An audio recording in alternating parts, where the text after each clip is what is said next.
부활의 아침입니다. 예수님께서 부활하셔서 오늘도 다시금 우리 안에 새로운 생명을 주시는 은혜의 날입니다. 이 시간 우리 다 함께 믿음의 선포하시면서 예배로 나아가시겠습니다.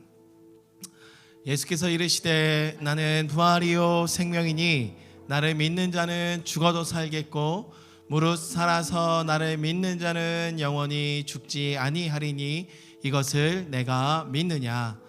이르되 주여 그러하외다. 주는 그리스도시요 세상에 오시는 하나님의 아들이신 줄 내가 믿나이다. 아멘. 이 믿음의 고백이 다시 한번 우리의 삶 가운데 선포되고 새겨지는 귀한 은혜의 시간 되길 소망합니다. 함께 찬양하며 나아갑니다.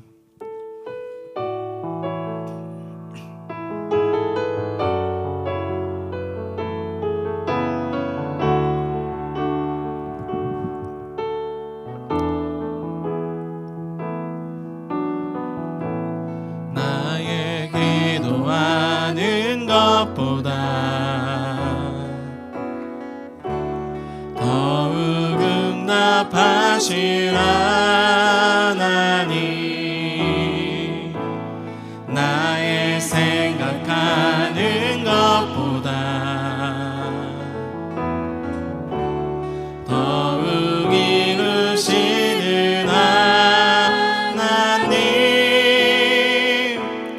우리 가운데 역사하신 능력대로 우리들의 안구함이 넘치도록 능히 하신 주님께 모든 영광과 존귀 찬양과 경배를 돌리지어다.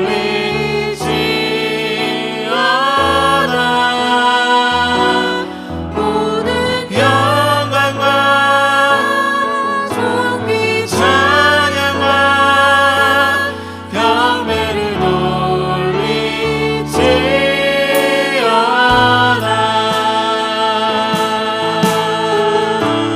나의 기도하는 것보다 나의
부활절 어린 양의 피로 나의 삶의 문이 아멘.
주의 보혈 능력이 또나 주의 피 믿으오 주의 보혈 그 어린 양의 매우 귀중한 피로 주의 보혈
살리신 주.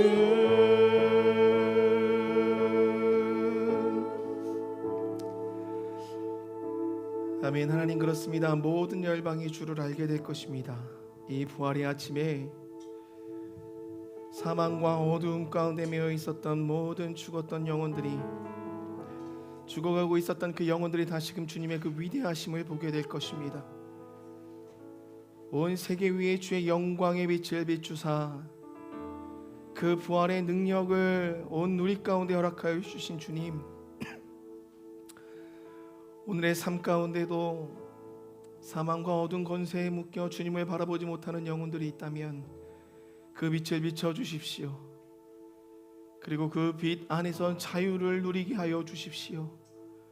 주님의 그 승리하신 온전한 승리가 그들의 인생 안에 비춰지는 놀라운 역사의 해가 임하였음을 선포합니다. 주님, 일하여 주셔서 그들 가운데에도 살아계신 주님의 그 부활의 능력이 그들의 인생을 이끌어감을 그들이 고백하게 도와주시고 그 능력을 따라 행하며 살아가는 주님의 백성들 삼아 주시옵소서. 하나님, 전 세계에 있는 모든 교회가 이 부활의 날을 찬양하며 주님께 나아갑니다. 보좌 우편에 앉아 계신 예수 그리스도께서 이 찬양과 경배를 흠양하시고 받으시사 그 예수 그리스도의 참된 사랑과 우리를 섬기신 그 섬김의 은혜가 온 누리에 있는 모든 교회의 각 사람의 심령과 마음 가운데 온전히 임하게 하여 주셔서 다시금 예수 그리스도의 은혜의 해가 열방 가운데 선포되었음을 알게 하여 주시옵소서. 하나님, 오늘도 우리가 예배로 나갈 때 이 예배를 주님께서 흠양하시고 기뻐 받으시되 무엇보다도 말씀 가운데 임하신 주님 앞에 우리의 삶이 조명되게 하시고 조명되고 비춰진 우리의 삶이 다시금 주님 앞에 내어 드릴 때 산 제물이 되어 주님께서 기뻐 받으시는 흠양의 예배가 될 수 있도록 주님 이 시간 좌정하여 주시옵소서. 하나님, 이 모양 저 모양으로 이곳에서 함께 예배하지 못하고 각자 삶의 자리에서 이 시간을 지켜 주님 앞에 나아가는 우리 믿음의 권속들이 있습니다. 그들이 어디 있던 간에 성령님 동일하게 은혜 허락하여 주시고 주의 음성을 들려주시고 무엇보다도 성령의 임재가 가득한 그 믿음의 현장의 처소가 될 수 있도록 인도하여 주셔서 주님을 온전히 배웁고 만나는 기쁨이 임하는 은혜의 시간 될 수 있도록 주님 역사하여 주시옵소서. 모든 시간을 주님께 의탁하옵고 살아계신 예수 그리스도의 이름으로 감사하며 기도하옵나이다. 아멘. 아멘. 오늘 부활 예배로 드리는데요. 먼저 광고를 드리면 오늘 오후에 사실 그 아이들 식사 후에 만들기가 좀 준비되어 있었습니다. 그런데 수정자매님 가정이 아이들과 수정자매님까지도 이게 감기가 너무 심하게 지금 걸린 상태라 다른 아이들을 위해서 지금 나오지 않는 게 좋겠다 지금 판단을 해서 오늘 나오지 못하였습니다. 그래서 만들기를 하려고 했었다는 것을 우리 친구들은 다음 주에 진행하고 오늘은 식사 후에 교제를 나누시는 시간들로 좀 가지셨으면 좋겠습니다. 우리 하나님 말씀 보겠습니다. 마태복음 22장입니다. 마태복음 22장 23절로 33절의 말씀.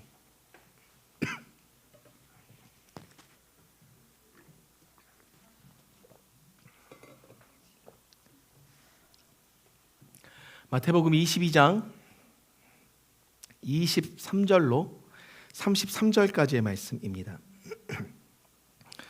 저와 한 절씩 교독하시겠습니다. 제가 먼저 읽겠습니다. 부활이 없다 하는 사두개인들이 그날 예수께 와서 물어 이르되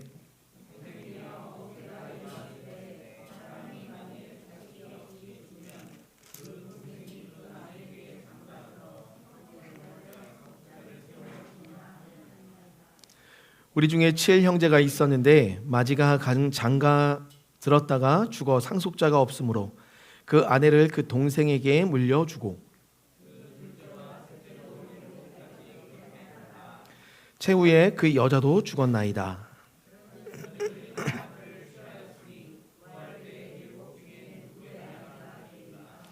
예수께서 대답하여 이르시되 너희가 성경도 하나님의 능력도 알지 못하는 고로 오해하였도다.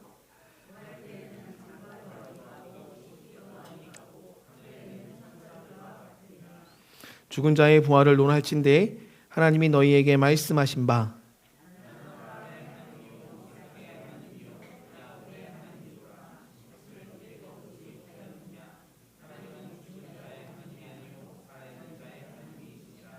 함께 읽겠습니다. 우리가 듣고 아멘. 네, 오늘 말씀의 제목은 부활은 있습니다입니다. 기독교의 신앙을 이루는 두 가지 큰 기둥이 있다면 여러분들도 다 아시는 것처럼 십자가와 부활 이 두 가지의 사건입니다. 이 두 가지의 사건이 기독교의 신앙을 이루는 두 큰 기둥이 됩니다. 여러분 부활이 있습니까? 부활이 있습니까? 네, 부활이 있습니다. 우리 옆에 계신 분들에게 부활은 있습니다. 한번 좀 말씀해 주시고, 네, 말씀해 주시고 한번 좀 안아주세요. 예수님 부활하셨습니다. 이렇게 좀 안아주셨으면 좋겠어요. 네, 예수님 부활하셨습니다. 그럼에도 불구하고 지금 현재 이 시점에서 지금을 살아가는 현 시대에 부활이 없다 말하는 사람이 참 많다는 거죠. 부활은 있을 수 없다. 근데 예수님 시대에도 부활이 없다 말하는 사람들이 존재하고 있었어요. 예수님께서 공생의 사건 중에 여러 번에 걸쳐서 사람들을 살리셨고 그리고 본인이 3일째에 죽었다가 3일째에 살아날 것을 3번에 걸쳐서 누누이 제자들에게 그리고 자기와 함께하는 무리들에게 선포하시고 알려주셨음에도 불구하고 이 부활의 때를 많은 사람들이 보지 못할 것으로 생각하고 있었고 또 부활이 없는 것으로 믿고 살아가고 있었다는 거예요. 근데 그 중에 대표적인 사람들이 누구였었냐면 이스라엘은 파를 이루는 세 파가 있었습니다. 유대교를 이루는 세 종파가 있었는데 그 중에 한 파가 바리새파고 또 한 파가 에세네파고 또 한 파가 오늘 나와 있는 이 사두개파라는 사람들입니다. 이 세 종파가 유대교를 이루는 종파의 주된 종파들이었는데 그 중에 특별히 이 사두개파는 에세네파나 이 바리새인 파를 좀 사실 이렇게 무시했습니다. 왜 그랬냐면 이 사두개인들은 이 사두개인들이 어디서 유래했는가라고 했을 때 그들 스스로는 또 유대 전승에 따르면 그 다윗 시대에 제사장 사독이 있었습니다. 그 사독으로부터 시작된 파가 이 사두개파라고 보는 전승이 있어요. 그것을 또 유력하게 보기도 합니다. 그러다 보니까 이들은 예수님이 계셨던 1세기 이전과 1세기 1세기 중에 가장 왕성하게 활동했었던 사람들이고 그들 스스로가 제사장의 출신들이다 보니까 상당히 고위층에 있었던 사람들이에요. 그래서 이들이 추구하고 있었던 것이 있었습니다. 이들이 추구하는 것은 합리성이에요. 모든 것이 어떤 영적인 세계로 바라보는 관점이 아니었고 합리적으로 생각할 때 본인들의 이성으로 판단했을 때 어떤 실용적인 측면을 생각했을 때 합리적이지 않으면 그들은 모든 것을 믿음의 세계라도 부정하고 있었습니다. 그러다 보니까 그들은 모세 오경만을 하나님의 말씀으로 믿었고 모세 오경 이외의 모든 정경들은 하나님의 말씀으로 치부하지 않았을 뿐만 아니라 모세 오경의 말씀을 읽어 나가면서도 그들의 이성과 그들의 합리가 인정할 수 없는 영역들이 드러나기 시작하면 그 부분들을 오히려 부인하면서 본인들이 취하고 싶었던 말씀들만 취하던 자들이 이 사두개파 사람들이에요. 그러니까 상당히 어찌 보면 교만했던 사람들입니다. 근데 그들이 오늘 예수님 앞에 나왔어요. 그리고 나서 예수님께 질문하는 질문의 저희가 뭐냐면 예수님 부활은 없지요. 부활은 없는 것이지요. 말하고 있는 것입니다. 왜 이것이 증명이 됐어야 하냐면 그들이 갖고 있었던 합리성에 의하면 부활은 없어야 됩니다. 있을 수가 없어요. 그들이 오늘 내거는 그 예시가 어떠한 예시입니까? 7형제가 있었는데 그 중에 장남이 결혼하였습니다. 장남이 결혼하였는데 모세 율법에 의하면 장남이 죽으면 그 차남이 또 차남이 죽으면 셋째가 넷째가 다섯째가 여섯째가 일곱째가 차례대로 죽게 되면 그 형수님을 아내로 모셔드리게 되어 있는 것이 모세 율법에 정해져 있는 법칙이었어요. 그러다 보니까 여러분들도 이미 구약시대에 알고 계시는 것처럼 유다의 세 아들이 있었는데 그 며느리와 함께 그 장자가 죽고 나면 그 둘째가 그 며느리를 또 부인으로 모셔드린 사건이 있었죠. 결국 그래서 그 며느리가 유다와 동침하게 되면서 그 명맥을 이어가게 되는 사건들을 우리가 알고 있습니다. 마찬가지로 결국 그렇게 7제까지 그 형수님을 모셔드렸는데 7제도 죽은 거예요. 그리고 형수님도 늙어서 죽게 되었습니다. 근데 그러면 마지막 때에 부활이 있다면 과연 이 형수는 누구의 아내인 것인가? 합리적으로 생각했을 때 누구의 아내인 거죠? 모두의 아내가 되니까 이게 그들이 생각할 때 불합리함이 발견되었던 거예요. 그러다 보니까 부활은 없어야 되는 겁니다. 그리고 있을 수도 없고. 왜 이들이 이런 질문을 할 수밖에 없었냐면 예수님도 계속해서 부활을 암시하고 있었을 뿐만 아니라 예수님 주변에서 실제적으로 야이로의 딸이 왕의 신하의 아들이 그리고 예수님의 절친으로 알려져 있었던 나사로가 죽었다가 살아난 사건을 이스라엘에 있는 모든 백성들이 알고 있었어요. 그러다 보니까 이 사건 자체를 부인할 수밖에 없었습니다. 분명히 그 사람이 살아나서 우리 삶 가운데 존재하고 있음에도 그것을 부인할 수밖에 없었던 그들의 이성주의가 오늘도 예수님 앞으로 나오도록 만들었던 거예요. 여러분들은 믿음의 세계를 바라볼 때 믿음의 세계를 바라보는 기준이 어디에 있습니까? 오늘 이 사두개인, 부활이 없다 말하는 사두개인의 문제는 합리성과 이성의 기반을 둔 그들의 생각이었다는 거예요. 중요한 개념입니다. 오늘 부활이 없다 말하는 많은 이들이 있어요. 과연 그들이 왜 부활이 없다라고 이야기할까? 그들의 삶을 우리가 면면히 들여다보면 우리의 불신앙의 뿌리들을 발견할 수 있다는 것입니다. 이 세상 사람들이 예수님을 믿지 않게 되는 불신앙의 뿌리를 발견할 수 있게 되는데요. 오늘 본문에서 그것을 말씀해 주고 있어요. 부활이 없다 생각할 수밖에 없는 그 불신앙의 뿌리가 무엇인지를 말씀해 주고 있다는 거죠. 그 뿌리가 무엇이냐면 첫째는 잘못된 전제를 가지고 사고의 논리를 펼친다는 거예요. 잘못된 전제를 가지고 사고의 논리를 펼친다. 달리 말하면 잘못된 질문을, 왜곡된 질문을 끊임없이 하나님 앞에 드리고 있다는 거예요. 여러분들 100분 토론 보신 적 있으십니까? 100분 토론을 보시면 어떤 사회의 이슈가 되는 그 문제를 가지고 그 문제에 관해서 첨예하게 다른 입장을 가진 두 진영의 사람들이 나와서 자신의 의견이 옳은 것을 계속해서 주장해 나가고 열띤 공방이 이루어지게 됩니다. 그러면 여러분들 그 토론을 이끌어 나가는 것은 잘 생각해 보십시오. 그 사회의 이슈가 되는 문제들입니까? 아니면 그 문제들을 가지고 오늘 토론을 이끌어가는 사회자의 질문입니까?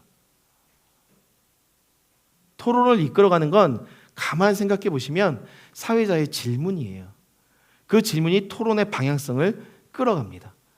마찬가지로 오늘 이 사두개인들도 예수님 앞에 질문을 드렸어요. 부활이 없지요? 라는 질문. 이 질문이 오늘 이 모든 이야기의 그 스토리를 끌어가고 있다는 겁니다. 그러면 이런 질문이 나올 수밖에 없었던 그들의 근본적인 생각과 뿌리가 어떠한 사고 체계를 갖고 있기에 그들이 이러한 질문을 던질 수밖에 없었는가를 우리가 들여다볼 필요가 있다는 거예요. 제가 서두에도 말씀드렸지만 이 사두개인들은 합리성을 추구하고 있었습니다. 근데 이들이 합리성을 추구할 수밖에 없었던 이유가 그들은 상대적으로 바리새인보다 그리고 너무나도 가난하게 주님의 말씀을 지키고 청빈한 생활을 했었던 에세네파보다 가진 것이 너무 많았어요. 그러다 보니까 이들은요 누구랑 밀착되어 있었냐면 로마의 속국으로 살아가고 있었던 그 시대에도 이들은 로마에 있는 고위층 정치적 세력들과 밀착되어 있었습니다. 그러다 보니까 이들은 지금 그들이 살아가고 있는 이 속국 시대의 삶도 사실 불편함이 없었어요. 모든 것을 누리고 살아가고 있었거든요. 제사장의 직분을 갖고 고위층의 유대교 안에서는 있었을 뿐만 아니라 그들의 실제적인 정치적 위치는 로마의 고위층과 깊게 연결되어 있었기 때문에 이들은 메시아도 필요 없었고 뿐만 아니라 지금 어떤 이 사회의 변혁 자체를 굳이 이들은 원하지 않아도 되는 위치에 있었다는 겁니다. 그러다 보니까 그들은 신앙적인 어떤 갈급함보다는 삶에 보이는 현상을 누리는 것에 만족하며 살아가고 있었던 사람들이었어요. 오늘 왜 우리의 생각의 뿌리 속에 하나님에 대한 불신을 가질 수밖에 없는가에 있어서 가장 중요한 것은 오늘 우리의 생각이 어느 편에 더 기대어 있는가. 여러분들 리프레이밍이라는 말을 들어보신 적 있으십니까? 리프레이밍. 이 프레임이라는 것 자체가 고정된 틀을 의미합니다. 그런데 리프레이밍이라는 말이 계속해서 이렇게 지금 유행하게 된 것은 생각의 틀을 바꾸는 기술이 리프레이밍이라는 단어에 숨겨진 의미였기 때문에 그래요. 그래서 이 리프레이밍을 모든 기업에서 그리고 모든 좀 앞서간다고 생각하는 지금 깨어있는 사람들이 계속해서 주장하고 이야기하고 있다는 것입니다. 왜냐하면 고정된 생각의 틀은 결과적으로 썩을 수밖에 없는 그 무리 자체가 부패할 수밖에 없지만 이 리프레이밍을 통하여 생각의 다양화와 그리고 선택의 다양화를 가질 수 있기 때문에 리프레이밍을 통해서 이것을 계속해서 기업 안에서도 이야기하고 있다는 거예요. 예를 들면 이렇습니다. 여러분들 이런 생각을 다 한 번쯤 해보셨을 것 같아요. 내가 그 신앙의 어떤 이 최바닥을 찍고 있는 시점에 이런 생각 혹여 해보신 적 있을지 모르겠어요. 어떤 블로그가 이러한 글을 좀 남겼어요. 돈이 없으면 세상에서 할 수 있는 것이 아무것도 없네. 혹시 이런 생각 해보신 적 있으십니까? 무언가를 하려고 할 때 이 물질적 한계에 부딪혀서 할 수 없게 되는 어떤 현실들을 마주했었던 때에 우리도 모르게 혹은 내뱉거나 생각했었던 한 번쯤의 어떤 이 문구, 돈이 없으면 세상에서 할 수 있는 것이 아무것도 없네라는 것. 이런 생각을 만약에 가지고 있다고 한다면 자신이 정해놓은 프레임이라는 거예요. 근데 이 프레임에 갇혀 있다 보면 돈이 없음에도 불구하고 세상에 보면 정말 돈이 없었고 큰 빚을 지고 있었음에도 불구하고 이래저래 그가 열심으로 살아내면서 인생의 제 역전을 경험했었던 스토리를 여러분들 우리는 한 번쯤 들어봤고 알고 있습니다. 그렇죠. 그런 인물들을 여러분들 주변에도 있기도 합니다. 그런데 정말 돈이 없으면 세상에서 아무것도 할 수 없네 라는 생각을 갖고 있으면 정말 돈이 없어서 아무것도 할 수 없는 겁니까? 아니면 돈이 없기 때문에 아무것도 할 수 없어 라는 생각 때문에 아무것도 할 수 없는 겁니까? 생각 때문에 아무것도 할 수 없는 거예요. 이 생각을 바꿔내면 선택의 다양함이 주어지고 기회의 다양함이 열릴 수 있음에도 불구하고 이 사고를 버리지 않기 때문에 지금도 많은 기업에서 리프레이밍을 이야기하고 있다는 겁니다. 마찬가지예요. 여러분들 스스로에게 질문해 보십시오. 오늘 내가 할 수 없다 정해놓은 그 영역이 정말 할 수 없는 것인가? 아니면 내가 그렇게 생각하고 있기 때문에 그 다양함의 선택을 내가 스스로 제한하고 있는 것인가? 생각해 볼 필요가 있다는 것입니다. 오늘 사두개인들은 부활은 없지요? 라는 사고 속에 그들의 인생을 가둬두었습니다. 그러다 보니까 그들이 제시한 예시조차도 그 예시가 부활이 없다는 것을 증명해 줄 수 있는 예시를 들 수밖에 없었던 것입니다. 그러니까 모든 질문이 그 방향으로 흘러갈 수밖에 없었던 거예요. 여러분의 사고를 한번 점검해 보십시오. 오늘 내가 던지는 질문은 어떠한 것들을 전제로 질문을 던지고 있는가? 그것이 오늘 나의 삶을 끌어가고 있다는 것이죠. 여러분들 어떠한 질문들이 여러분들의 사고를 끌어가고 계십니까? 그러나 분명한 것은 성공한 자들, 깨어있는 자들은 틀에 가두지 않은 계속해서 변할 수 있는 그 다양함들을 열어두고 열린 사고 가운데 사람들과 관계를 맺어가고 있다는 사실입니다. 그래서 이렇게 이야기합니다. 실제적인 리프레이밍이라는 책이 있는데 그 책에서 이렇게 말해요. 다소 이해가 안 될 수 있지만 그냥 들어보세요. 현실의 문제는 일률적인 질문을 적용하기에는 너무 다양하다. 특정 질문이 매우 중요했던 것으로 밝혀진 상황에서 그 질문이 무엇인지를 과도하게 강조하는 상황이 발생할 수도 있다. 그러면서 이 작가가 이야기합니다. 내 경험으로 볼 때 중요한 것은 질문 그 자체가 아니라 누군가를 그 질문으로 이끈 근본적인 생각이 잘못되었다라고 이야기합니다. 리프레이밍이 일어나려면 근본적인 생각의 기반을 뒤엎지 않으면 생각이 바뀌어지지 않는다라고 얘기하는 거예요. 그러니까 오늘 사실상 예수님께서 이 사두개인들과의 대화 속에서 리프레이밍을 던져주고 계신 겁니다. 사고의 전환, 사고의 다양화를 열어주고 계시는데 절대적으로 믿음이라는 관점에 있어서 닫혀 있었던 사고를 예수님께서 깨주시고 리프레이밍의 삶으로 이들을 이끌어가고 계시는 사건입니다. 생각이 바뀌지 않아요. 그래서 이들 가운데 예수님께서 오늘 말씀하시는 것, 이성주의가 우선이 아니다, 합리주의가 우선이 아니다, 실존주의가 우선이 될 수 없다라는 것을 이들 가운데 예수님께서 말씀해 주세요. 유대교회의 많은 사람들이요, 죽음 이후의 세계에 대해서 관심이 참 많았는데요, 그 관심이 가장 많았던 파가 이 세 파 중에 이 바리새파입니다. 에세네파나 이 사두개파는 부활에 관한 어떤 관심들을 이게 노골적으로 드러내지 않지만 바리새파는 부활을 해야 돼요. 근데 이 바리새파들은 그러면 사람이 죽고 나면 어디가 있을까에 대한 문제들을 가지고 이들은 결론을 내린 적이 있었어요. 어떻게 결론을 내렸었냐면 이 바리새파는 최후에 부활하기 전까지 모든 사람들은 음부, 그러니까 이 음부라는 곳이 스올, 우리는 어떻게 보면 지옥으로 알고 있잖아요. 근데 이곳에 내려가서 아주 미약한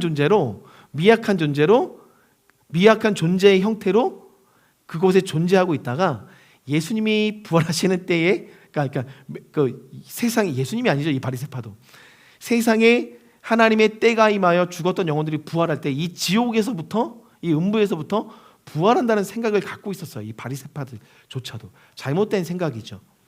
그러니까 어떻게 보면 카톨릭에서 이야기하는 연옥과 같은 세계가 있는 것으로 생각을 하고 있었다는 거예요. 그러면 여기서 중요한 게 있습니다. 그래서 우리의 환경이 중요해요. 나의 환경, 지금 내가 자란 환경이 참 중요합니다. 왜요? 여러분들이 자란 환경이 지금의 여러분들의 사고의 근간들을 만들어 놓고 있기 때문에. 그러니까 여러분들, 내 주변에 참 이 사람은 믿음이라는 영역에 있어서 생각이 바뀌지 않아, 사고가 변하지 않아 라고 그 사람을 향하여 한탄할 것이 아니라 그 사람을 이해할 수 있는 그 사람의 자란 환경들을 좀 바라볼 수 있었으면 좋겠습니다. 그랬을 때 그 사람의 사고의 시작점이 보여요. 그러면 우리는 그 영역들을 가지고 기도해 줄 수가 있는 거죠. 그러니까 그 사고의 시작점이 오늘 근본적으로 하나님을 어떠한 분으로 믿게 되는지를 형성해 가고 있다는 것입니다. 아, 하나님은 어떠한 분인가? 여러분들, 하나님을 어떠한 분으로 정의하고 계십니까? 지금 이 시간 한번 생각해 보셨습니까? 이 시간 그냥 가장 먼저 당신에게 하나님은 어떤 분이십니까? 라고 했을 때 어떠한 하나님으로 지금 딱 머릿속에 떠오르십니까? 저 단어가. 하오나, 하나님은 어떤 분이셔? 착한 분. 하나님 착한 분. 예? 뭐라고요? 아, 회개하면 용서해 주시는 분. 아, 저희 아들이요, 잘 때 회개기도 하거든요. 잘 때마다 회개기도해요. 오늘 잘못한 것이 있다면, 뭘 잘못했는지는 말하진 않지만 오늘 잘못한 것이 있으면 하나님 용서해 주시고 천국 가게 해주세요. 이렇게 기도하고 자거든요, 매일. 근데 하루는 하나님, 제가 태어나면서 지었던 죄들이 있다면 용서해 주세요. 근데 이 기도가 일주일 동안 계속되는 거예요. 그때 하원이한테 제가 알려줬죠. 하원아, 회개는 한 번 했으면 하나님께서 그것을 들으시고 용서해 주신 것을 믿고 더 이상 간구하지 않아도 돼. 왜 하원이는 왜 태어나서부터 지금까지 지었던 모든 죄를 왜 계속 회개하고 있는 거야? 라는 제가 질문을 하원이한테 했을 때 하원이가 하나님이 용서해 주지 않으실까 봐, 나 천국 못 갈까 봐. 그 순간 제가 회개했습니다, 여러분들. 제가 그러한 사고를, 잘못하면 용서하지 않는 부모의 모습 속에서 아들에게 심겨졌을 수 있겠구나. 그래서 제가 아들한테 하루는 아빠가 미안해 라고 얘기했어요. 그리고 나서 하원이가 의지적인지 몰라도 그 다음부터는 그 태어날 때부터 지었던 죄에 대해서는 회개하진 않아요. 그러니까 하원이의 생각을 갖고 있었던, 그러니까 지금 하원이한테 되게 중요한 거예요. 하나님 어떤 분이야, 나를 용서해 주시면, 그래서 내가 천국에 가야 되니까 죄송합니다, 제가 회개합니다. 여러분들, 하나님 어떤 분이십니까? 경미자님, 하나님 어떤 분이세요? 신실하신 분. 민찬 형제님, 하나님 어떤 분이십니까? 선하신 분. 정현자매님, 사랑의 하나님. 다슬자매님, 하나님은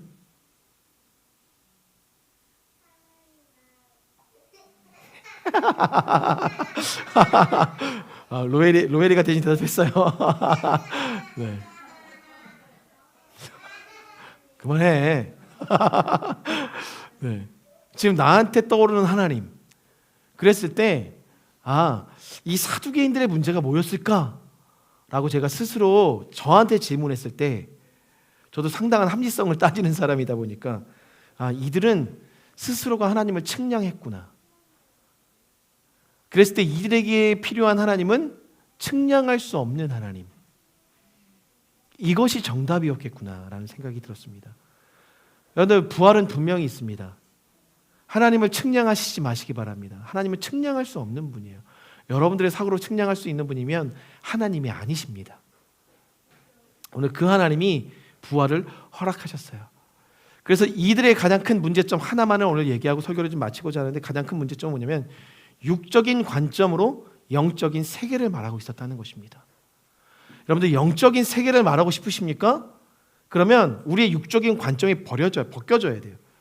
영적인 관점이 우리 안에 만들어지지 않으면 영적인 세계를 말할 수 없는 것입니다. 그렇기 때문에 이들은 육적인 관점을 갖고 있었다 보니까 영적인 세계를 알 수도 없었고 말할 수도 없었고, 그러나 육적인 관점이 있어도 여러분들 분명히 알고 계십시오. 영적인 세계는 경험할 수 있습니다. 경험이 되었던 영적인 세계를 애써 다시금 부인하였기 때문에 육적인 관점 안에 머물러 있는 것뿐이에요. 하나님은 방금 신실하신 하나님, 선하신 하나님 말씀하셨어요. 그렇기 때문에 하나님은 육적인 관점을 갖고 있고 육적인 사고를 갖고 있는 우리들 가운데 계속해서 리프레이밍을 일으키시고자 영적인 세계는 경험할 수 있도록 만들어 주셨습니다. 그 중에 하나가 무엇이었냐면, 오병이어 사건도 육적인 관점으로 바라봤을 때는 도저히 이해할 수 없는 세계였지만, 하늘의 영적인 것들을 이 땅 가운데 끌어당겨서 하늘의 그 풍성함을 그대로 나타내 보여주신 영적인 세계였다는 거예요. 하나님께서는 오늘도 여러분들의 육적인 관점을 깨시고자 영적인 세계들을 경험케 하세요. 그러니까 우리가 일상생활을 살아가면서 경험하는 그 하나님의 세계에 대해서 육적인 관점으로 바라보고 있더라도 영적인 세계를 경험케 하시는 순간이 왔을 때, 그때가 생각을 깰 수 있는 시간입니다. 우리의 생각을 그때 내려놓으실 수 있으면 돼요. 그러다 보니까 오늘 예수님께서 뭐라고 가르침하셨냐면 29절로 32절까지의 말씀을 제가 한번 읽어볼게요. 너희가 성경도 하나님의 능력도 알지 못하는 거로 오해하였도다. 부활 때에는 장가도 아니 가고 시집도 아니 가고 하늘에 있는 천사들과 같으니라. 죽은 자의 부활을 논할진대 하나님이 너희에게 말씀하신 바 나는 아브라함의 하나님이요 이삭의 하나님이요 야곱의 하나님이로다 하신 것을 읽어보지 못하였느냐. 하나님은 죽은 자의 하나님이 아니요 살아있는 자의 하나님이시니라 말씀하셨다는 거예요. 여기서 중요한 개념, 이렇게 말했을 때 33절에 무리가 듣고 그의 가르침에 놀라더라.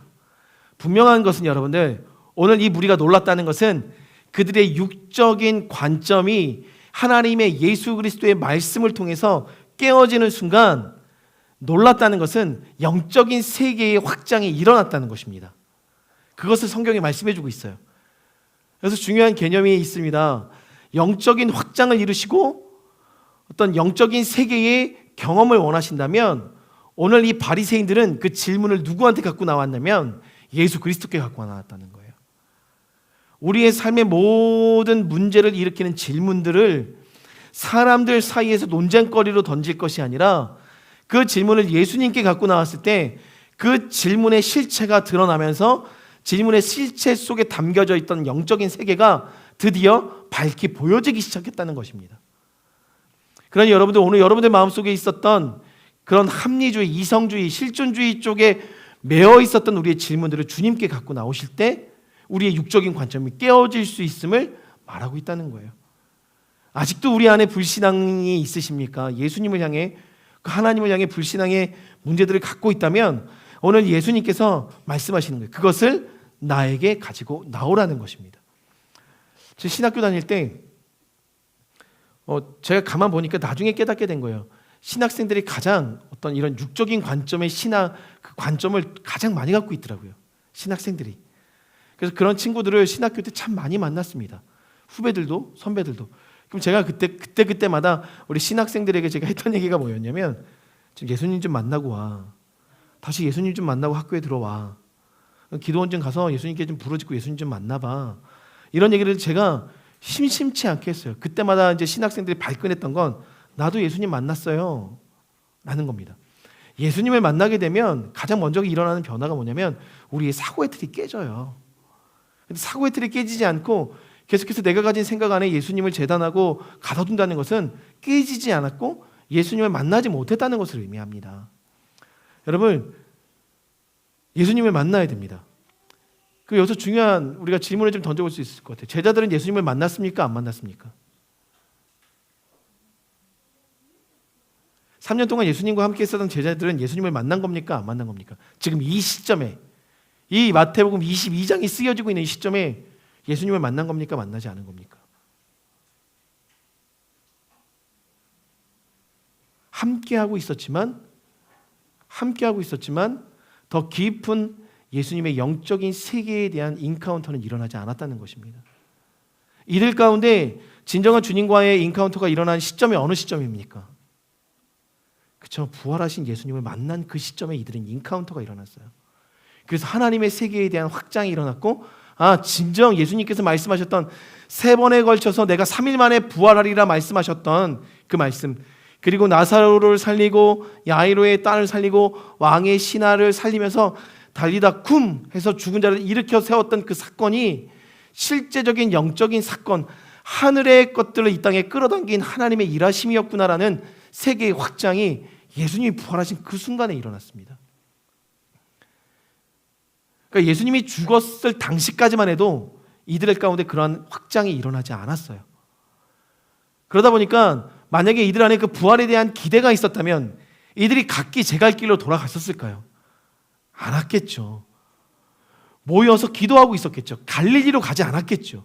그래서 예수님 스스로가 이미 죽기 전에 예수님께서 말씀하셨어요. 내가 갈릴리로 가겠다. 내가 살아서 갈릴리로 가겠다. 예수님은 알고 계셨던 거예요. 아직도 이들이 그 부활의 실존, 그러니까 부활이 실지 않은 영적인 세계를 믿지 않았구나, 믿지 않고 있구나라는 것을 알고 계셨습니다. 중요한 것은 여러분들 오늘 우리 가운데 부활이 믿어지고 영적인 세계가 믿어지기 위해서는 가장 근본적인 예수님을 만나는 사건이 먼저 우리 안에 일어나야 돼요. 여러분 신앙이 성장하고 싶으십니까? 어떤 배움의 깨달음의 확장이 일어나고 싶으십니까? 그러면 날마다 그 예수님을 만나고 그 삶 속에서 예수님과 교제하는 교제의 끈들이 계속 이어져 갈 때 영적인 세계의 기쁨과 성장들은 일어날 수 있는 거예요. 제자들에게 일어났었던 그 만남들은 말씀에 대한 단순한 확장이 일어나는 것이지 예수님의 영적인 세계에 대한 기쁨들을 경험하게 된 것은 아니었다는 거예요. 사랑하는 성도님들, 오늘 우리가 깨닫기 원합니다. 그래서 예수님께서 오늘 말씀하신 거예요. 29절에 너희가 성경도 하나님의 능력도 알지 못하는 고로 오해하였다. 여러분들 하나님의 말씀을 다 알고 계십니까? 하나님의 능력을 다 이해하고 계십니까? 하나님의 말씀과 능력을 제한하고 있는 우리의 사고의 틀이 오늘 부활하신 예수님을 만남으로 깨지길 주님의 이름으로 축원드립니다. 오늘 성경에서 분명하게 말합니다. 하나님은 살아있는 자의 하나님이다. 그런데 오늘 뭐라고 말씀하십니까? 나는 아브라함의 하나님이고 이삭의 하나님이고 야곱의 하나님이다. 아브라함이 죽은 자입니까? 살아있는 자입니까? 이 시점에, 이 말씀을 하고 있는 시점에 이 말씀이 얼핏 보면 이해가 가지 않습니다. 아브라함도 죽어있는 자고 이삭도 죽어있는 자고 야곱도 죽어있는 자예요. 근데 내가 그들의 하나님이다 라고 말하고 있거든요. 그러면 죽은 자의 하나님이지 이것이 살아있는 자의 하나님인가? 질문을 던질 수 있을 거예요. 이 문자적인 의미로 봤을 때, 예수님께서 살아있는 자의 하나님께서 살아있는 자의 하나님입니까? 죽은 자의 하나님입니까? 죽은 자의 하나님이죠. 문자적으로 봤을 때. 그런데 신기한 것은 여러분들 잘 보세요. 유대인들은요, 사두개인들은요 여기서 깨달았어요. 나는 아브라함과 이삭과 야곱의 하나님이다. 죽은 자의 하나님이 아니라 살아있는 자의 하나님이다 라고 말하는 순간 신기하게도 33절에 있는 모든 무리들, 사두개인들은 그 가르침에 놀랐다라고 이야기합니다. 그럼 이들의 인식 속에 아브라함의 하나님, 이삭의 하나님, 야곱의 하나님은 살아있는 자의 하나님이에요? 죽은 자의 하나님이에요? 그렇죠. 살아있는 자의 하나님으로 이들은 인식되었다는 거예요. 우리보다도 더 빨리 그것이 깨달아졌다는 거예요. 왜 깨달아졌을까? 라고 했을 때 힌트는 이 다른 복음서에 보면 이 동일한 이 논쟁이 일어나고 있어요. 근데 그 논쟁이 일어나는 가운데 오늘 이 마태복음에 없는 문구가 있습니다. 모세가 떨기나무에서 하나님을 만났을 때에 하나님께서 모세에게 아브라함의 하나님, 이삭의 하나님, 야곱의 하나님이라고 하였다 라는 거예요. 모세가 떨기나무에서 하나님을 만나는 그때에. 여러분들, 이 바리새파가 이 사두개파가 모세의 율법을 가장 높은 가치로 높입니다. 그러니 이들에게 있어서 멘토는 누구예요? 모세입니다. 그런데 모세가 하나님을 만날 때 모세에게 하나님께서 뭐라고 말씀하셨냐면 나는 아브라함의 하나님, 이삭의 하나님, 야곱의 하나님이다 라고 말했다는 것은 분명 이 아브라함과 이삭과 야곱의 하나님은 이들과 함께 지금 함께 계시기 때문에 모세에게 능력을 부여하시는 하나님이구나 라는 기본적인 생각은 이들이 갖고 있었어요. 이해가 되십니까? 그러니까 이들 가운데 왜 그게 이해가 됐냐면 아브라함과 이삭과 야곱은 적어도 지금 하나님과 함께 그 나라에서 살아계시기 때문에 그 능력의 하나님이 오늘 우리를 출애굽시켜서 이 시간까지 이끌어 주셨구나 라는 생각을 이들이 갖고 있었다는 거예요. 그런데 이들이 이 생각을 기본적으로 갖고 있는 가운데 로마 속국에 살아가면서 부족함이 없이 살아갔었던 이들의 생각 속에 하나님은 영으로 살아계신 하나님의 존재가 아니라 이들의 육체를 있는 그대로 살릴 수 있는 육적인 관점으로 하나님을 계속해서 바라보다 보니까 영적인 실체의 하나님으로 살아계셨던 그 하나님이 육적으로 바라봤을 때 너무나도 불합리한 하나님이 되어버렸던 거예요. 오늘 그래서 예수님께서 이들이 다시 한번 깨달을 수 있는 그 처음 사고의 시작점으로 끌어갑니다.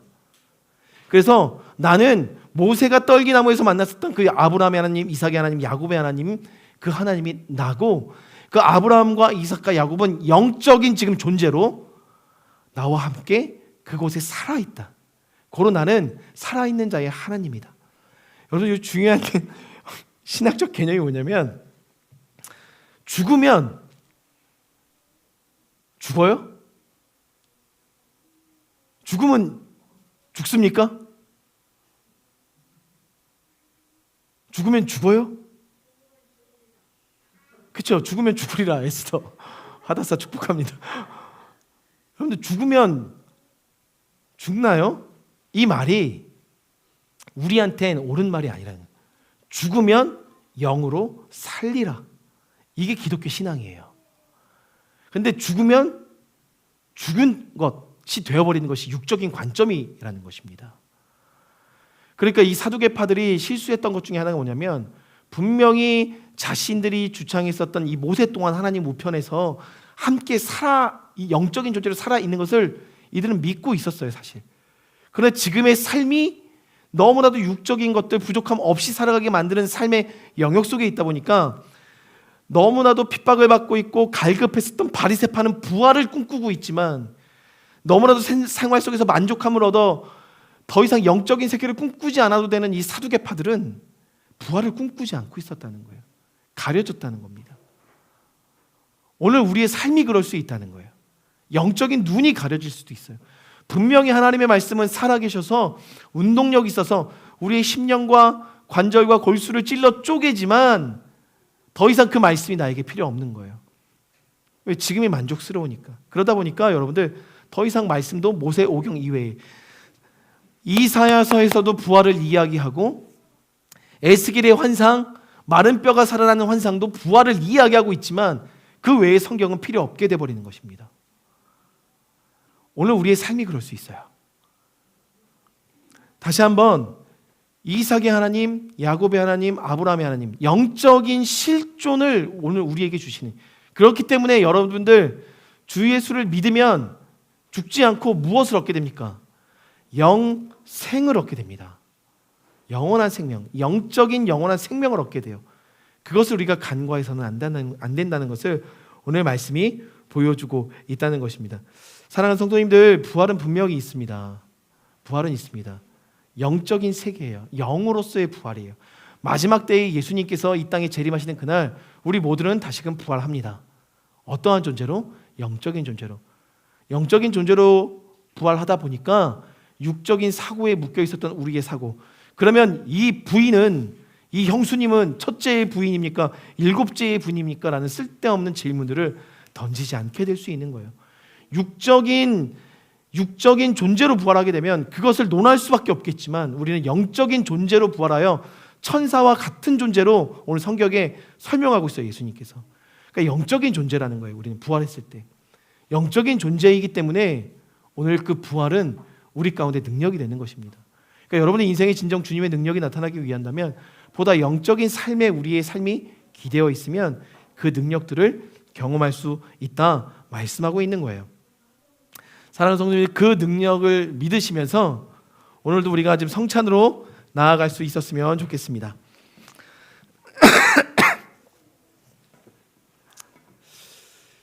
오늘은 특별히 맞자로 준비했습니다. 이스라엘 백성들이 실제로 먹고 있는 이 무교병입니다.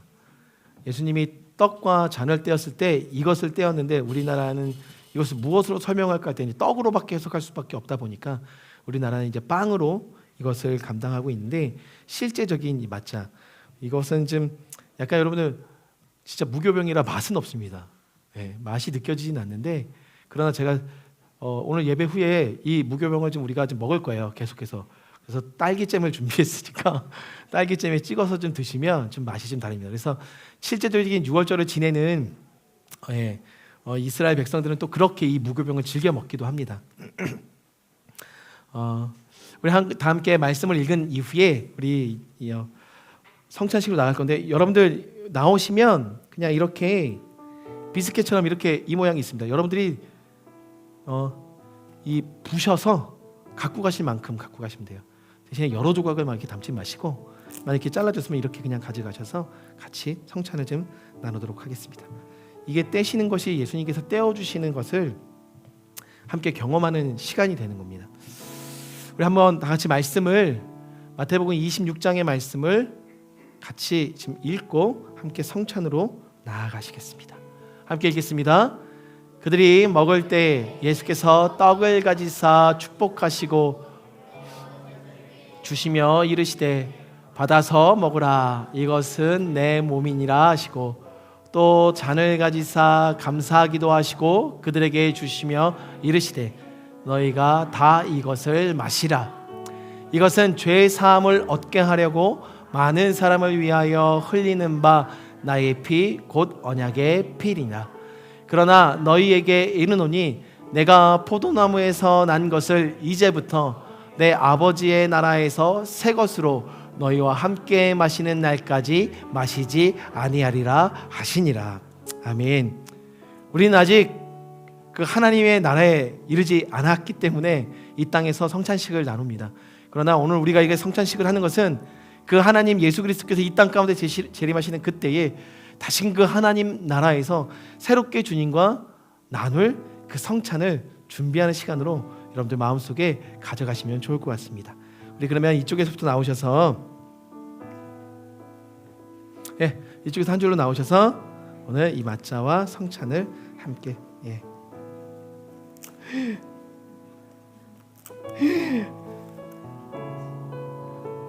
오늘 다행히 좀 조금 조금 나오셔가지고 성도님들 크게 믿음의 크기로 자르시면 됩니다. 우리 하원이한테 놀랬더니 하원이가 몇 번 쪼갰어요.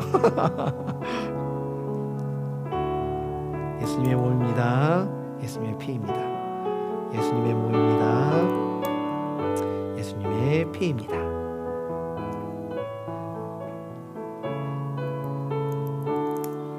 예수님의 몸입니다. 예수님의 피입니다. 고마워. 예수님의 몸입니다. 예수님의 피입니다. 보통 우리 아이들은 자르면 큰 걸 가져가네요. 예수님의 몸입니다. 예수님의 피입니다. 예수님의 몸입니다. 어이구, 예수님의 피입니다. 예수님의 몸입니다.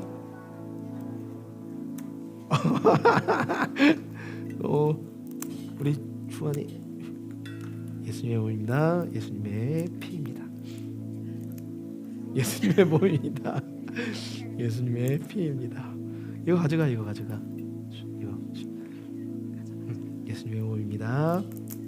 예수님의 피입니다. 예수님의 몸입니다. 예수님의 피입니다. 예수님의 몸입니다. 예수님의 피입니다. 시야도 예수님의 몸입니다. 예수님의 피입니다. 예수님의 몸입니다. 예수님의 피입니다. 예수님의 몸입니다. 예수님의 피입니다. 예수님의 몸입니다. 예수님의 피입니다. 예수님의 몸입니다. 예수님의 피입니다. 예수님의 몸입니다. 예수님의 피입니다.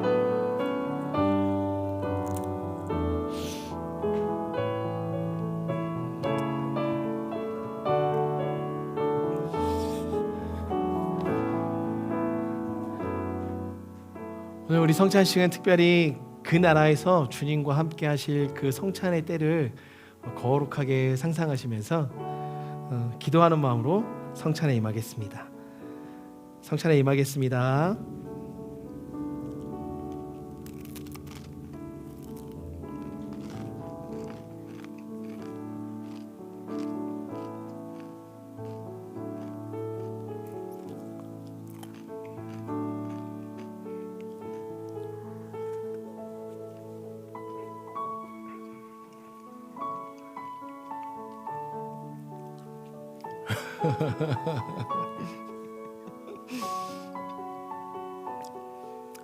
저의 육신이 느끼는 이 조합 상당히 괜찮다고 저희 육신이 지금 느끼고 있거든요.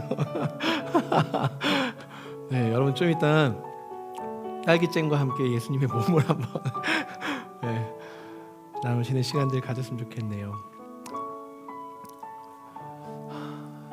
네, 제가 기도하고 오늘 예배는 성훈 형제님이 찬양을 좀 하나 준비하셨고, 그 다음에 이제 우리 은혜자매님이랑 성훈 형제님이 함께 듀엣곡 한번 더 하신 후에 제가 축도하고 마치도록 해서 여러분 찬양을 좀 듣는 시간을 갖겠습니다. 제가 기도하겠습니다. 주님, 우리 가운데 부활하심으로 우리에게 승리를 주시고 회복을 주시고 영적인 새로운 삶의 길을 열어주시니 참으로 감사를 드립니다. 하나님, 우리가 더욱더 주님의 그 십자가의 은혜를 마음과 삶 속에 새기길 원합니다. 그리하여 부활하신 주님을 우리가 육신으로만 믿지 아니하고 우리의 영으로 깨어서 주님을 믿는 인생을 살아가길 원합니다. 하나님, 그러한 은총과 은혜를 우리 모두에게 부어주사 하나님의 살아계심을 높여 찬양하는 저희의 인생이 될 수 있도록 주님 함께하여 주십시오. 오늘도 부활의 능력 주님을 신뢰하며 떡을 떼는 성만찬을 주님 앞에 올려드립니다. 주님, 주님의 몸과 피를 마신 우리가 더욱더 이 땅에서 주님 오실 그날을 기대하며 고대하며 기쁨과 감사로 살아가는 인생 되도록 주님 함께하여 주십시오. 감사합니다. 살아계신 예수 그리스도의 이름으로 기도드립니다. 아멘.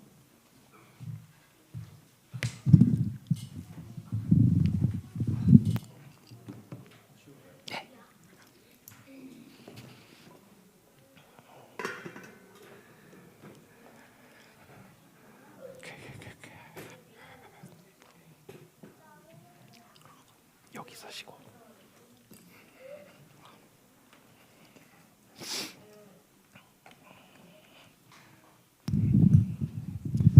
이 정도만.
피를 흘려 죽으신 주, 나에게 생명의 길 보이셨네.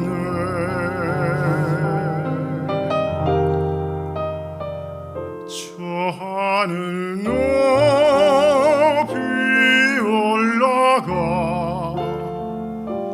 내 사랑하는 주 만날 수 있을까? 저 바다 끝에 달려가 내 사랑 내 주님을 배울 수 있을까?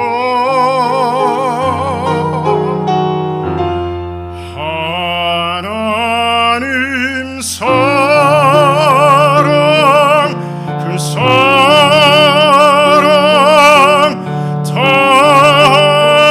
담없는 기쁨 내 마음 모두 드리리.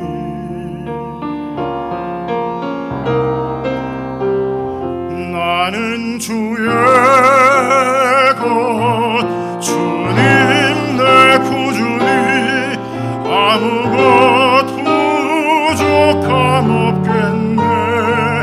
나 주 안에 살고 주님은 내 안에서 살리.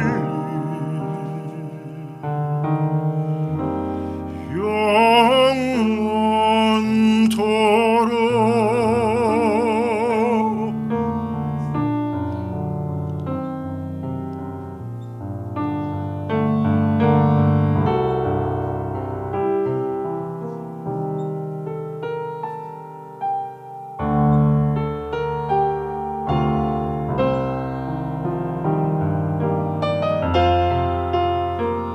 저 하늘 높이 올라가 내 사랑하는 주 만날 수 있을까? 저 바다 끝에 달려가 내 사랑 내 주님을 배울 수 있을까?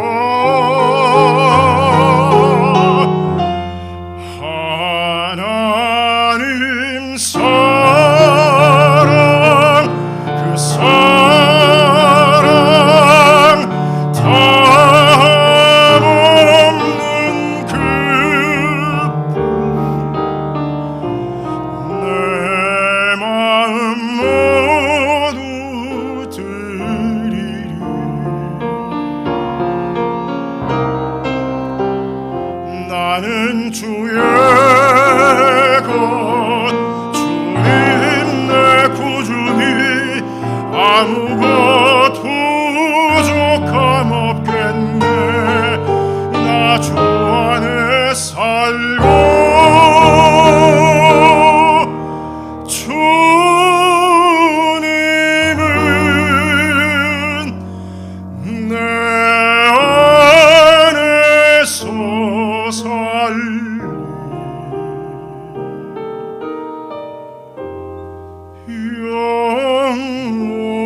내 신이도 하나님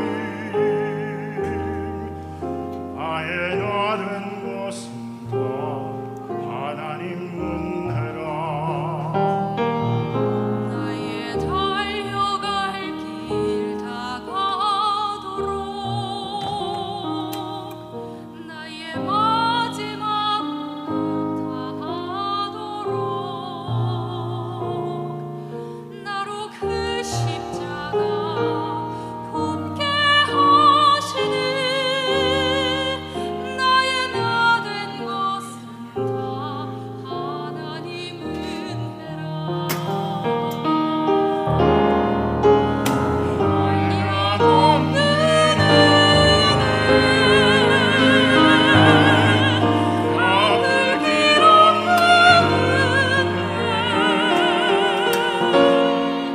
내 삶을 애워싸는 하나님의 은혜 나 주저함 없이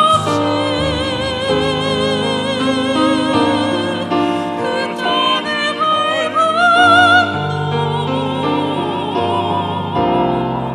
나를 붙드시는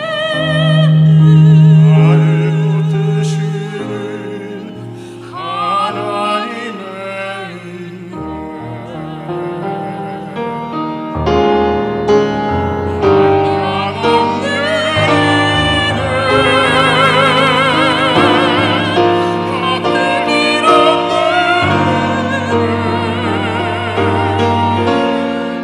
내 삶을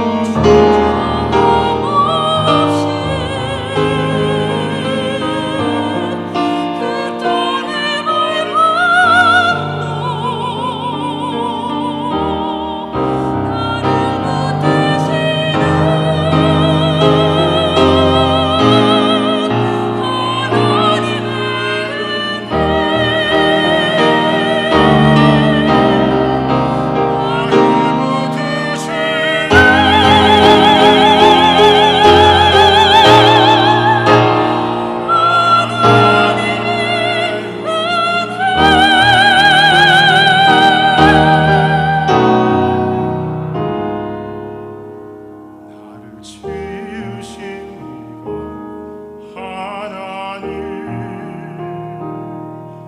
나를 부르신 이가 하나님 나를 보내신 이도 하나님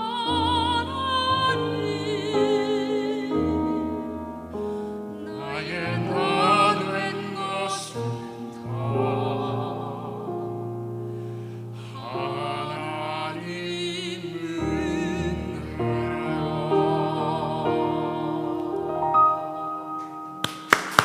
아멘.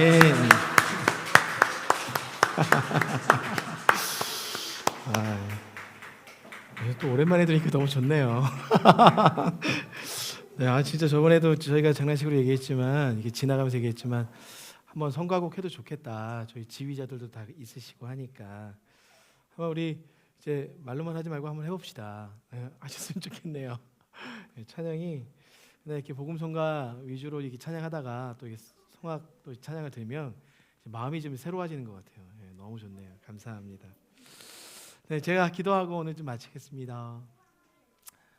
주님 감사합니다. 하나님의 은혜로 이 부활주일에 우리 가족들과 함께 이곳에 나와 주님의 나라를 꿈꾸며 또 예배할 수 있도록 인도하여 주셔서 감사하고 또 우리가 가진 달란트 안에서 귀한 목소리를 주셔서 성훈 형제와 은혜 자매가 함께 주님 앞에 찬양을 나누며 우리를 구원하여 주신 주님의 은혜, 나를 사랑하여 주신 그 하나님의 사랑을 노래할 수 있는 자리에 우리와 함께 하도록 인도하여 주시니 감사를 드립니다. 이 찬양의 고백들처럼 주님을 사랑하고 주의 은혜를 우리가 항상 늘 기억하며 나아가는 우리의 삶이 되게 도와주시고 부활의 주님을 맞이한 주의 믿음의 백성들로서 삶 속에서 하나님 우울하거나 또 이 마음이 상하는 그런 그 침체된 분위기 속에 살아가는 것이 아니라 보다 주님께서 하늘의 기쁨과 생명을 부어주신 그 은혜를 가지고 하루하루를 즐겁게 주님 앞에 살아가는 저희 믿음의 성도들 될 수 있도록 주님 함께하여 주십시오.